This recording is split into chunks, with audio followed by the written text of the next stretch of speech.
আসসালামু আলাইকুম। কেমন আছেন বন্ধুরা? আশা করি ভালোই আছেন। অনেক দিন পর আজকে সকাল সকাল মাঠে যাচ্ছি মরিচ তোলার জন্য। অনেক মরিচ ধরেছে গাছে, মরিচ তুলতে হবে। বাড়ি থেকে অর্ডার, ইমার্জেন্সি, সেই জন্য চলে এসেছি মাঠে। চারিদিকে কুয়াশা, ঘন কুয়াশা, শীতের শুরু।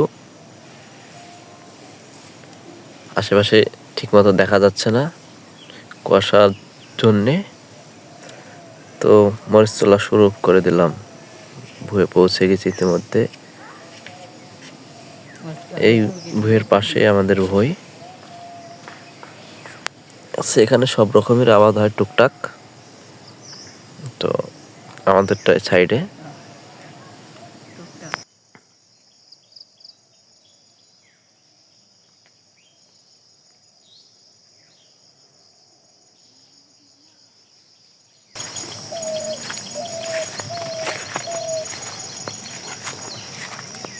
এটা হচ্ছে আমাদের মরিচের জমি।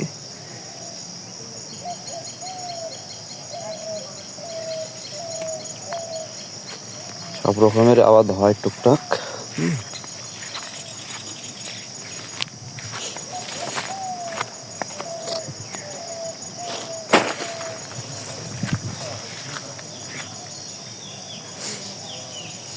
এখন মরিচ তুলতে হবে। আছে মরিচ,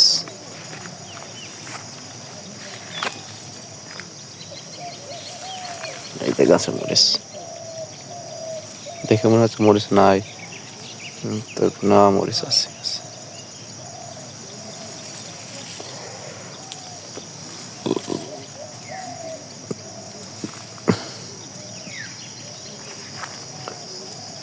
প্রত্যেকটা গাছই মরিচ আছে, অল্প বিস্তর কিছু না কিছু। মরিচের জন্য গাছ বাঁকা হয়ে গেছে, তুলে কমাই দিতে হবে।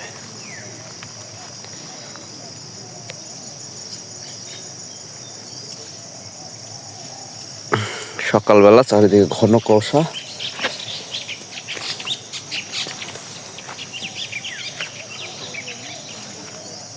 মরিচের জন্য অনেক দিন মরিচ তোলা নাই, গাছ সব বাঁকা হয়ে গেছে। শুধু মরিচ আর মরিচ গাছে, অন্য কোনো কিছু নাই, খালি মরিচ গাছে। খালি তুলতে হবে। এই যে প্রত্যেকটা গাছের প্রায় অবস্থা।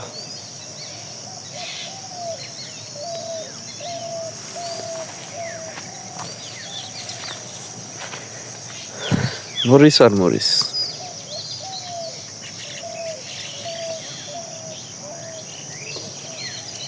প্রেম কখনো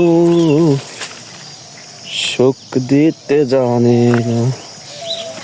এই যে এখানে দুইটা গাছ মারা গেছে, তাও মরিচ দেখেন, কঠিন মরিচ। দেখুন মরিচগুলো কোয়ালিটি দেখুন, কত বড় বড় মরিচ আর কালো ঘষঘষি। এরকম মরিচ পাওয়া সম্ভব প্রায়। সবগুলো একই অবস্থা।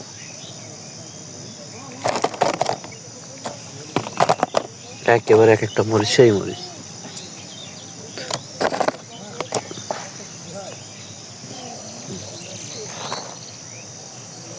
প্রত্যেকটা গাছে খালি মরিচ আর মরিচ।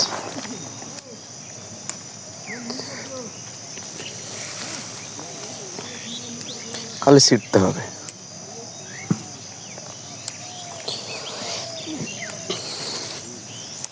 গাছে অপরন্ত মরিচ, খালি ছিটতে হবে একটা করে।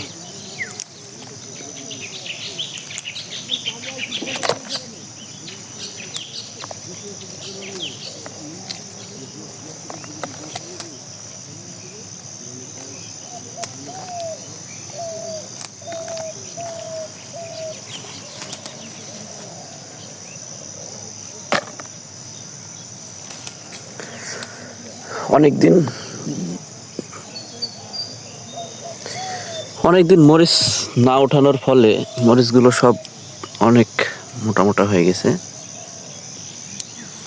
দেখে বোঝা যাচ্ছে কালো ঘাস ঘাস করছে, প্রায় সবগুলো পুষ্ট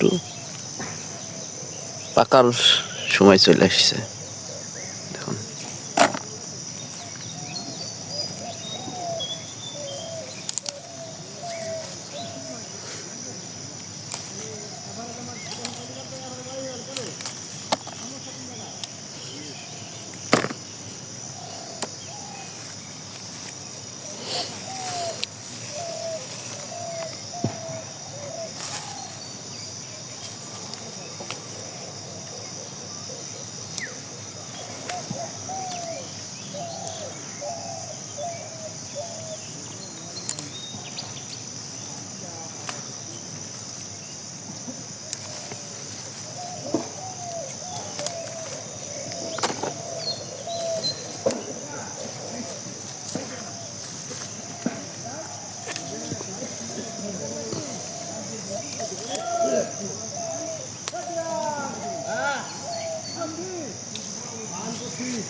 দেখুন এই গাছটা মরিচ তোলা প্রায় শেষ। দেখুন একটা গাছে এই মরিচগুলো হয়েছে প্রায় এক পর উপরে, অনেকগুলো মরিচ হয়েছে। এভাবে প্রায় সব গাছে উঠবে মরিচ, খালি তুলতে হবে।